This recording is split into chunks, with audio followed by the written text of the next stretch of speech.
വയനാട്ടിലെ ഉരുൾപൊട്ടൽ ദുരിതബാധിത മേഖലയിൽ ഇപ്പോഴും തിരച്ചിൽ നടത്തുന്നുണ്ടെന്ന് സർക്കാർ ഹൈക്കോടതിയിൽ. മൃതാവശിഷ്ടങ്ങൾ ആരുടേതാണെന്ന് കണ്ടെത്താൻ DNA പരിശോധന തുടരും. കണ്ടെത്താനാകാത്തവരുടെ കുടുംബത്തിനുള്ള സഹായം നൽകാൻ ഓഖി ദുരന്തത്തിൽ കാണാതായവരുടെ കുടുംബത്തിന് നൽകിയതും പോലുള്ള മാതൃക പരിഗണനയിലുണ്ട്. ഇക്കാര്യത്തിൽ ഉടൻ തീരുമാനമെടുക്കും. വയനാട് ദുരന്തവുമായി ബന്ധപ്പെട്ട് സ്വമേധയായി എടുത്ത ഹർജി പരിഗണിക്കുകയായിരുന്നു ഡിവിഷണൽ ബെഞ്ച്.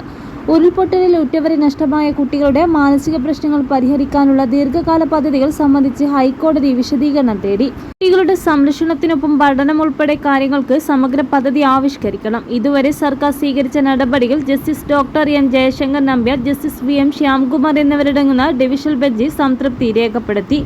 ദുരന്ത മേഖലയിലെ പരാതി പരിഹാര സെല്ലിൽ ലഭിക്കുന്ന പരാതികൾ 2 ആഴ്ചക്കകം തന്നെ തീർപ്പ് കൽപ്പിക്കാനായില്ലെങ്കിൽ അറിയിക്കണമെന്നും നിർദ്ദേശിച്ചു.